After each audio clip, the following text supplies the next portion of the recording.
Jasmine, and today I'll be building a 4x1 multiplexer and a 2x4 decoder using Logism. We're going to start off with the 4x1 multiplexer. So first of all, we'll need 4 AND gates, and each AND gate should have 3 input pins. So let's just go and adjust that here. Now you can just copy and paste the gates multiple times. So we have our 4 AND gates here. Now we need an OR gate. Now OR gate should have 3 input pins because we'll be using 4 AND gates. Now go ahead and connect the AND gates to the OR gate. Now let's adjust that for here. Now multiplexers can take in any number of inputs but always produce a single output. So here, as the name implies, this one will take 4 inputs and produce a single output. Okay, so let's have our output here.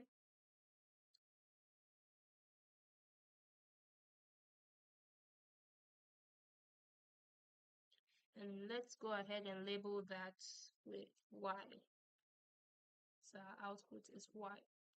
Now we will need 6 input pins. So we'll have one here. And then go ahead and copy and paste these two. Label the first one I0 and label the second one I1.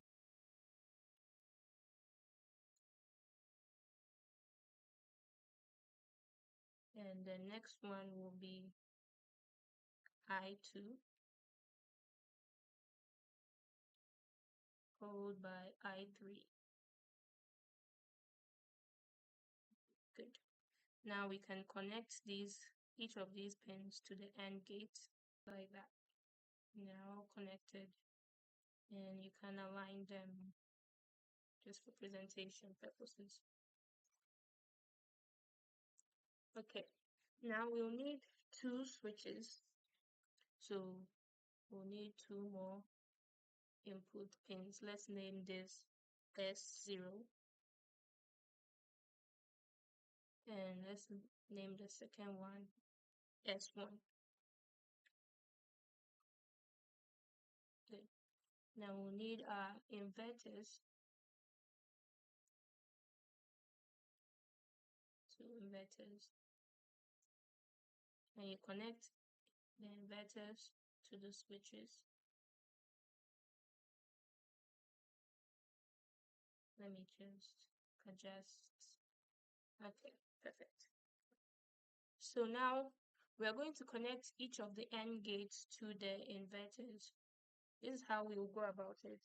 The first AND gate will be connected to both ends, like so.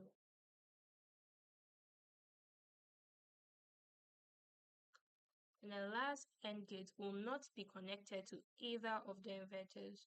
So you can see the wires will not cross where the inverter is.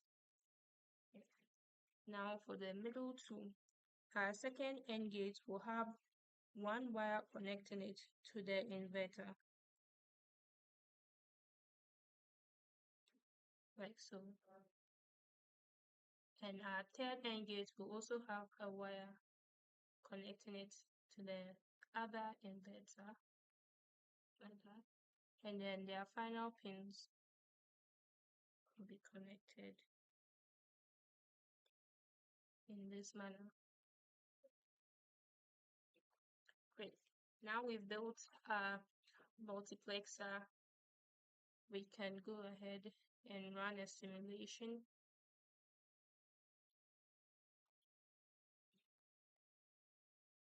Okay.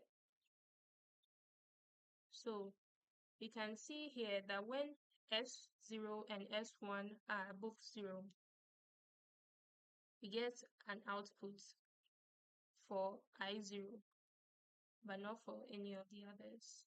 If when S1 is 1, when S0 is 1 and S1 is 0, you get an output for 1. And when they are both 1, you get an output for 3. So this is the 4x1 multiplexer. Here there are 4 inputs and to produce a single output. Okay, we're now going to build the 2x4 decoder. So again, we'll need 4 AND gates, but this time each AND gate should have 2 input pins. We will not be making use of an OR gate. Each AND gate will have its corresponding outputs.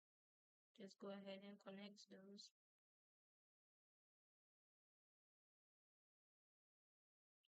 Now let's label each of them. The first one D0.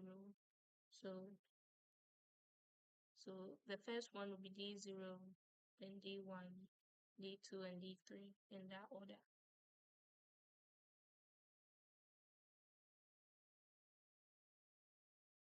Yeah. Okay. And I connect each of them to the AND gates. Now we'll need 2 input pins because it's a 2x4 decoder. We're going to need inverters.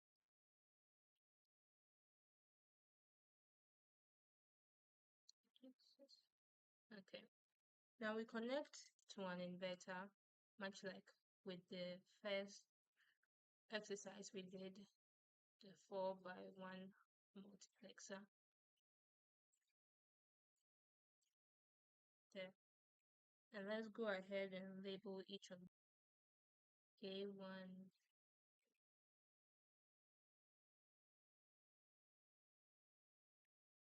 and A2. Okay. Now we're going to connect for the first AND gate, we're going to connect it to both of the inverters.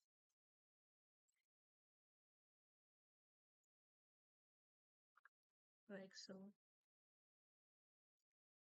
And then for our second AND gate, we're going to connect it to one of the inverted points. And then we're going to connect the other end to the non-inverted section of the other switch. And then for our third AND gate, we're going to connect it to the inverted end of the first, that's A1, and to the non-inverted end of A2. And for D3, we're going to connect it to the non-inverted ends, as you can see, of both sides. So D3 is not inverted.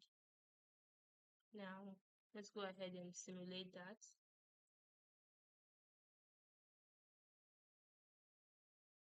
Okay, so you can see when, okay, let me make it 0, 0. When A1 and A2 are 0, D0 is activated. When A1 is 1 and A2 is 0, D1 is activated. When A1 is 1 and A2, when A1 is 0 and A2 is 1, D2 is activated. And when they are both 1, D3 is activated. That has been building of a 2x4 decoder and a 4x1 multiplexer.